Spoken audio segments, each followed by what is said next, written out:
It was supposed to be just another boring meeting in the guidance counselor's office. A quick 15 minutes about my GPA and college deadlines. But the casual way she leaned back in her chair and said, "So, have you decided which college you'll use your scholarship for?"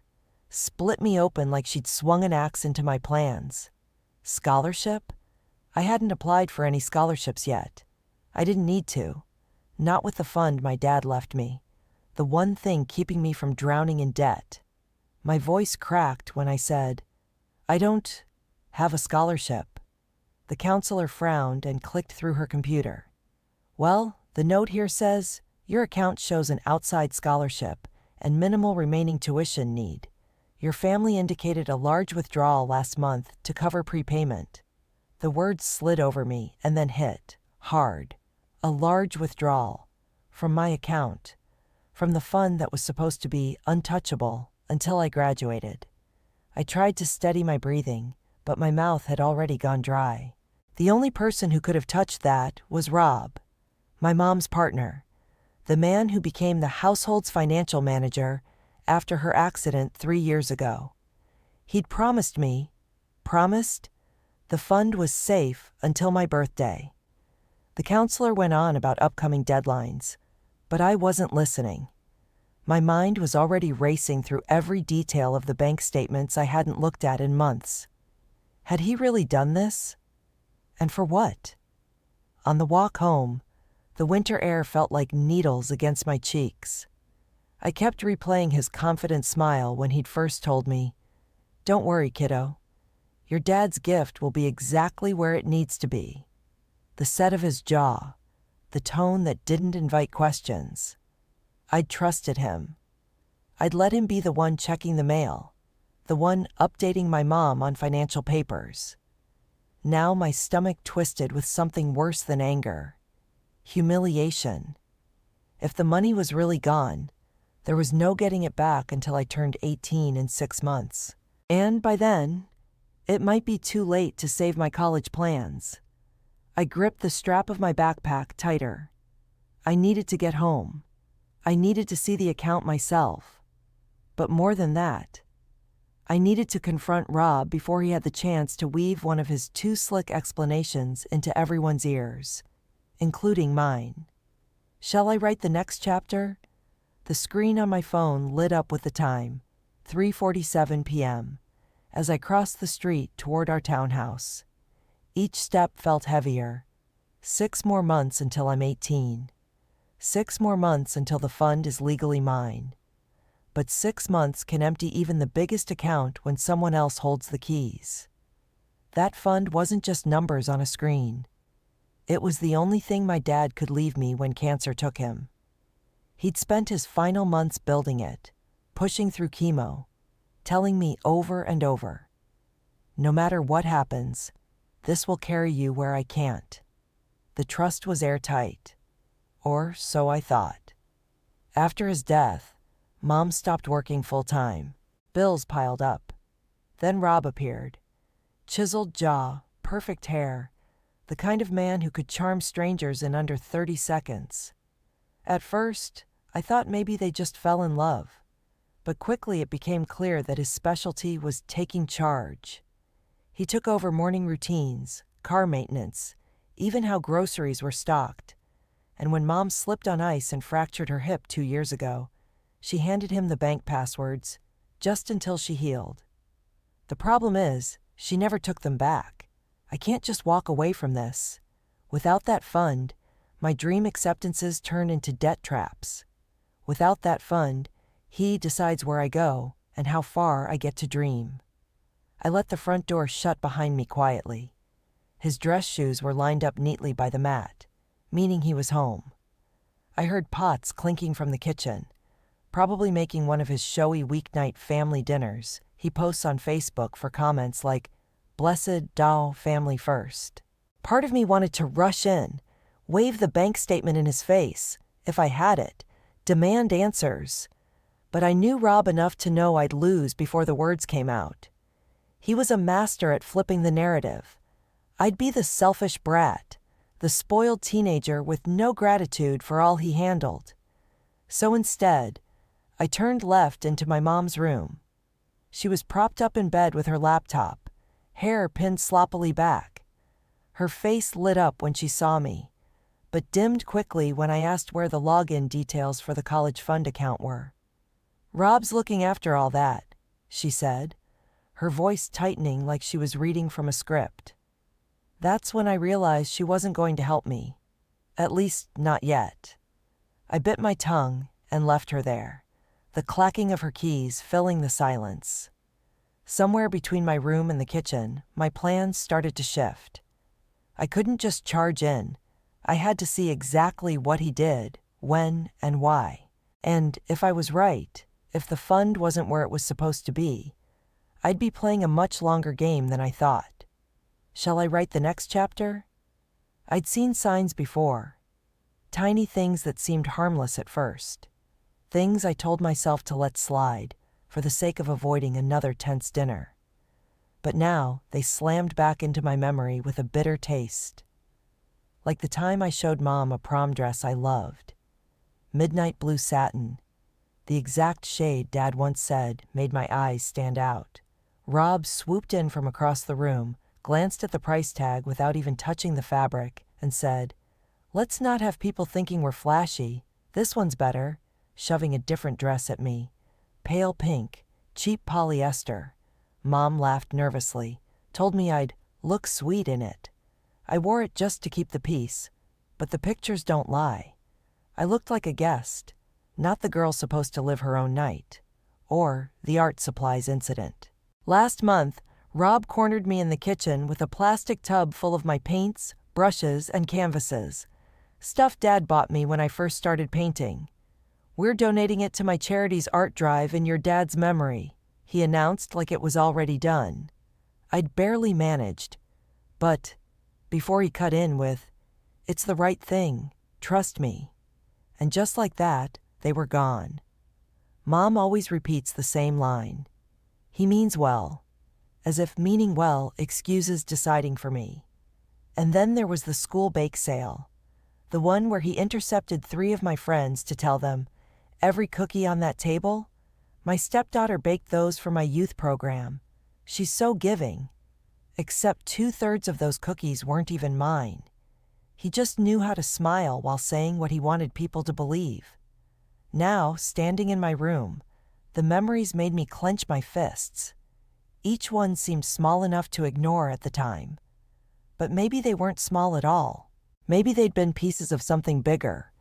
Proof that he'd been testing how far he could push my boundaries until I stopped fighting back. If this was how he treated my birthday dresses and paints, what would stop him from treating my college fund the same way? Nothing. Absolutely nothing. I sat on the edge of my bed, the buzzing in my ears getting louder. I wanted to storm out right then, but I knew if I confronted him without a clear angle, he'd gaslight me until I was questioning my own memory of Dad's will. So I steadied myself, grabbed my phone, and walked toward the kitchen where the smell of rosemary chicken was already filling the air. My voice was calm, but every nerve in me was wound tight. I was about to test him, start with a light jab about the account mix-up, and see what came out of his mouth first. "Shall I write the next chapter?" He was at the stove when I stepped in. Sleeves rolled up, hair perfectly styled, like he had a private wind machine following him around. The sizzling pan masked my footsteps until I spoke. "Hey, weird thing today," I said, leaning casually against the counter, masking the tremor in my voice. The guidance counselor mentioned a big withdrawal from the college fund. Thought that account was locked until I graduate. He didn't even look surprised. Just a quick flick of his eyes to me, then back to the pan. "Oh, that? Yeah, I moved it into a better interest account. Simple housekeeping. You're welcome." It was the confidence that got me. Not an ounce of shame. Just that same, I know best tone he used when telling me which shoes to wear to Thanksgiving. "Better interest account?" I pressed. That's when he set the spatula down, finally facing me. "Listen, kiddo, sometimes grown-up decisions require flexibility. This was about optics. When donors see your college fund growing, It strengthens my credibility. People want to invest in leadership that shows responsibility. My stomach turned. There it was. Not safety, not me, but his image. You could have told me, I said carefully. I could have, he admitted, smirking just enough to make my skin crawl. But then I risked the teenage drama. You know, you worrying over things you don't fully understand yet. Mom shuffled in then, drawn by the smell of dinner. She avoided my eyes, poured herself a glass of water. Are you okay with this? I shot at her. She hesitated, then gave the smallest shrug. It's not a big deal. Rob knows what he's doing. That was it. 2 against 1 in my own home. He turned back to the stove like the conversation was over. Let's eat once this is ready. No need to stress over harmless logistics. Harmless. The word felt like a slap. If he could paint a huge withdrawal from my dad's trust as harmless, then there was no limit to what else he could spin that way. I smiled faintly, the kind of smile you wear right before closing a trap, and excused myself from the kitchen. If his better interest account story was real, it would be on paper somewhere. And if it wasn't, I'd have exactly what I needed to crack his perfect persona wide open. Shall I write the next chapter? The PTA fundraiser night was supposed to be harmless. Just coffee, bake sale tables, a few speeches from teachers thanking parents. I told myself I'd keep my head down, mingle, maybe talk to the treasurer quietly about savings accounts for senior trips. But halfway through the evening, over the chatter of parents and the clink of coffee cups, I heard his voice. Always the loudest in the room, always perfectly timed, so people just stopping by had to notice him. And of course, since she got a full ride, Rob was saying, we've decided to donate the remainder of her college fund to my youth program. The words made my breath catch. Full ride? Donate the remainder? He spoke like it was fact, like I had stood beside him and nodded. A small cluster of parents clapped. I could feel heat crawling up my neck while my heartbeat thrashed against my ribs. I stepped closer to the group, hoping I'd misheard. But then I saw Mom there too, standing slightly behind him, smiling faintly. That polite, supportive smile that looks like agreement. She's always been so generous, Rob continued, placing a hand over his chest as if he were announcing the discovery of a cure for cancer. Her dad raised her right. This way, her father's legacy lives on in the community. It was a masterstroke, wrapping my dad into it, tying my silence directly to his legacy. How could I protest without looking like the villain? The parents threw approving glances at me, like I was some enlightened child who didn't care about money. I wanted to scream, I never agreed to this. I don't have a scholarship. The money is mine. But there, under the PTA's string lights, saying that would have made me look ungrateful, selfish. Instead, I just stood there, claustrophobic under the weight of his manufactured reality. In their eyes, the deal was already done. And in that moment, a switch flipped inside me. He wasn't just taking my money. He was building a completely fake version of me and selling it to the people around us. If everyone believed his version of me, by the time I turned 18, there wouldn't just be no money left. There'd be no one willing to believe I'd been robbed. I left before dessert, my hands shaking. It was clear. If I wanted to take him down, I'd have to be smarter, quieter, and armed with facts no one could spin. Shall I write the next chapter? The next morning, I skipped the bus and walked straight to the bank. The cold bit into my fingers as I shoved open the glass doors, the warm, overly perfumed air inside making me nauseous. I went right to the counter and slid my ID across to the teller. I need to check on an education trust account, I said. She typed for a few seconds. Then her expression shifted. That tiny flicker people get when they're about to tell you something you won't like. It looks like that account's ownership has been modified recently, she said. My brows pulled together. Modified how? Your mother is now listed as a cosigner, and there is power of attorney authorization on file for a Robert Keene, she said, glancing down at the screen. Household affairs management. It was like taking a punch in the gut. My mom, just signing it away. Rob, with legal permission to do whatever he wanted. So that means... It means withdrawals are permitted by either party. You're still a listed beneficiary, but, as a minor, you can't authorize changes to the account without your mother's consent. I wanted to argue, to tell her the account was meant to be locked until I turned 18, but my voice failed. When I left the bank, the icy wind stung even sharper. I pulled my coat tighter and dug out the card of my dad's old lawyer. The embossed letters felt solid in my palm, a small reminder that there might be a way out. He answered on the second ring. I explained in clipped sentences, the withdrawal, the PTA announcement, the supposed better interest account. He listened, then sighed. If your mother authorized it, and Rob has her power of attorney, we have no legal grounds until you're of age. The only way around it now is proving his withdrawal wasn't for your benefit. As I hung up, one thing was certain. Rob's interest account excuse wouldn't hold up if the money could be traced somewhere shady. But I couldn't accuse him without records. This wasn't going to be fixed by begging my mom or arguing at dinner. I needed proof. Cold, undeniable proof that would make him choke on his own words. Shall I write the next chapter?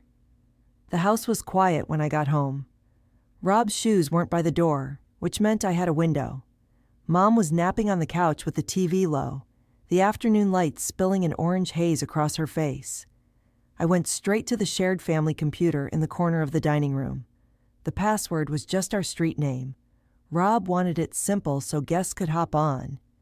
For a moment, I just stared at the screen, my heart pounding so loud I could hear it in my ears. One wrong click, one sound from me, and I could lose the only chance I had before he covered his tracks.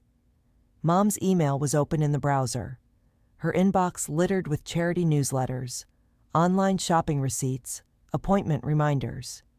I started scrolling, searching anything with college fund in the subject line. Then I saw it, an invoice from the local sports complex. The email was dated 2 weeks ago. Attached was a scanned receipt for a $15,000 sponsorship. The payer listed as our family's education trust account. In bold letters, it read, "Paid in full by Keene Youth Empowerment Initiative." Rob's charity. He'd literally taken my tuition money and plastered his brand all over it. I kept digging and found more. A trail of transfers over the past 3 months, all from my fund, all tagged as event expenses, each depositing neatly into Rob's personal checking account. The lump in my throat was hard to swallow. It wasn't just about playing with interest rates or good optics. He was siphoning my future into his public image, buying influence and applause with the only thing my father could leave me. For a moment, I just sat there, staring at the proof on screen, the cold black and white kind that no one could spin into a misunderstanding. But using it would mean blowing up the house I still had to live in for 6 more months. It would mean making an enemy out of my mother's partner. Maybe even my mother, if she kept defending him. I closed the browser, slipping my phone into my pocket after quietly snapping photos of every document. The evidence was mine now, and I knew exactly where and when I'd use it. Shall I write the next chapter? That night, the smell of garlic bread wound through the house, but it didn't make me hungry. It made me nauseous. Every sound felt sharper, like my senses knew I was about to stop pretending. Mom sat at the table sorting mail, her glasses down on her nose. I slid into the chair across from her, the envelope of my SAT results still in my hoodie pocket. She smiled faintly, that tired, practiced smile. "Mom," I started, my voice steady in a way that surprised me.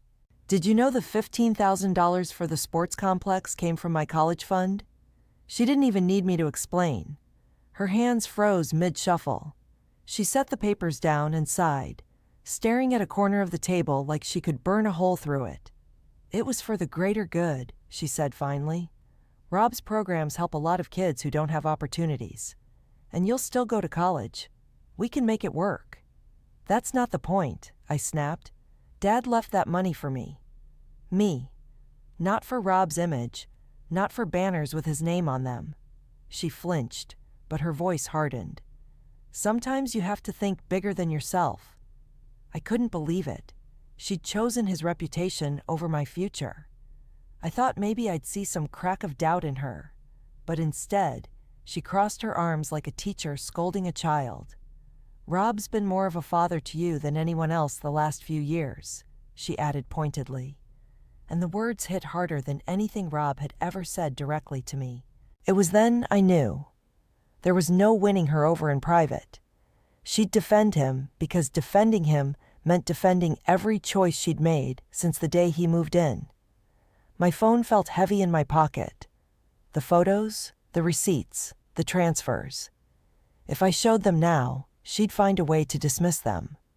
But there was one place where his image was everything. One place he couldn't brush off or twist without losing the stage he'd built for himself. His charity gala next week. Everyone who mattered to him would be there. Everyone whose opinions kept him afloat. That would be where I'd let the truth out, even if it meant he'd never forgive me. And maybe Mom wouldn't either. Shall I write the next chapter? The night of the gala, the community center was transformed into Rob's kingdom. White tablecloths, gold-trimmed place settings, a towering floral arrangement in the middle of the room, all screaming money he didn't have the right to spend. His name was everywhere, on banners, on the program, even embossed on the little chocolate favors at each seat. I stayed near the back as people filtered in. He moved through the crowd like a politician, shaking hands, clapping shoulders, throwing out compliments so tailored they could have been stitched into suits. My mom trailed behind him, smiling just enough to blend in, but not enough to overshadow him. I could feel my pulse in my fingertips as I slid the PTA's laptop from my tote bag and set it on a side table near the AV booth. I'd told the tech volunteer that Rob had asked me to help with the slideshow. He hadn't questioned it. When the lights dimmed and Rob took the stage, I knew this was it. He started his speech the way he always did. "This isn't about me. It's about the future we build together." Then came the brag list. Scholarships awarded, sports programs funded, generosity inspired by my incredible stepdaughter, who decided to give her own college fund to this cause. I swallowed the lump in my throat and hit play. The projector flickered, and instead of the gala slideshow, the receipts filled the giant screen.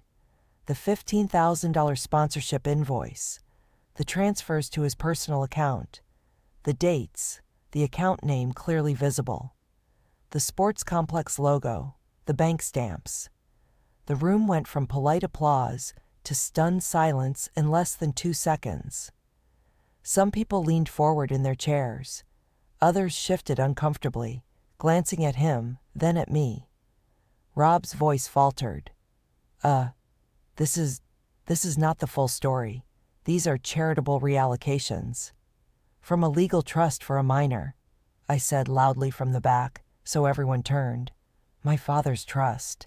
Withdrawn without my knowledge, to fund these photo ops you call leadership." A middle-aged woman in the front row, the PTA president, stared at the screen, then at Rob. "Is this true?"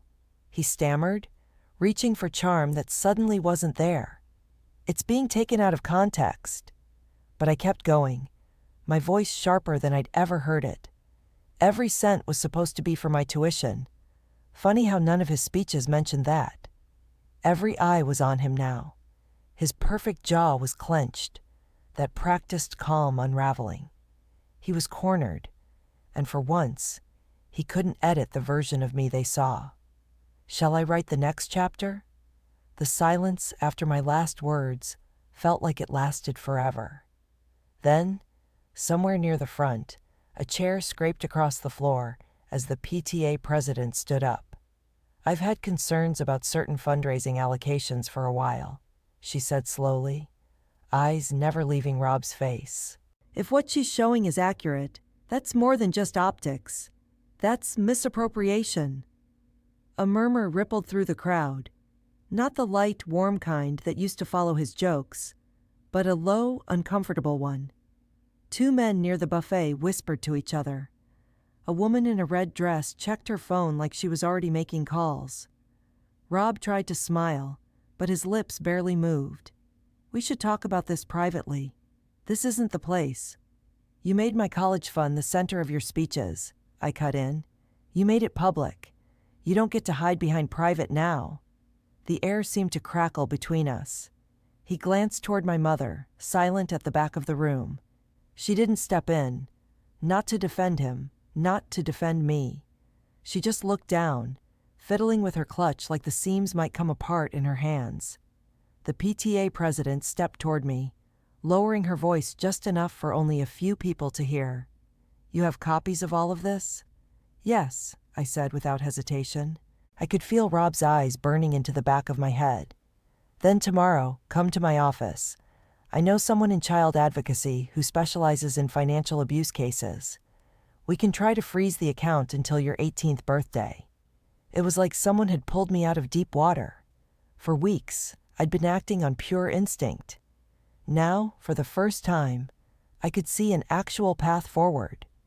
Behind me, a couple of Rob's donors quietly slipped toward the door. One man took his pledge card off the donation table entirely. For someone who survived on social capital, this was blood loss in real time. By the end of the night, the applause was gone, replaced by tense handshakes and muttered goodbyes. Rob avoided looking at me as people dispersed.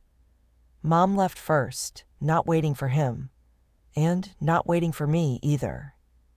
I knew the war wasn't over, but I'd just landed the first real blow. And by the look on his face, he knew it too. Shall I write the next chapter? 3 days later, the cold light of January seeped in through my bedroom blinds when the call came from the lawyer the PTA president had connected me to. "We filed the emergency injunction," she said, her voice brisk but warm. "A judge has frozen the remaining balance of the trust until your 18th birthday. He can't touch it now without risking criminal charges." For a moment I couldn't speak. The number wasn't everything my dad had left, but it was enough to keep the door open. Enough for tuition deposits, for rent if I needed to move far away. Enough to remind me I wasn't powerless. Downstairs, I could hear Rob pacing in the kitchen. His voice was low and sharp, leaking from his phone call into the hallway. "Well, tell them it's temporary. Reputation issues get fixed. Of course I'm bleeding donors. They're fickle. They'll come back." The bitterness in his tone told me more than any speech could have. The gala had actually hit him harder than he'd ever admit. Mom, on the other hand, had barely said a word to me since that night. The silence between us felt like a hallway I didn't dare walk down. I caught her watching me once from the laundry room, like she wanted to say something, but she just folded a towel and turned away. At dinner that evening, she finally broke it. "You could have come to me first," she said, without looking up from her plate. "I did," I reminded her. "You called it the greater good." Her fork stilled, but she didn't answer. I realized then this was the price. I'd saved part of my future, but the walls of this house were changed forever. I wasn't the kid they could nudge around with little half-truths anymore, and they knew it. Even so, the freezer in the trust meant I had something to hold on to while the rest crumbled.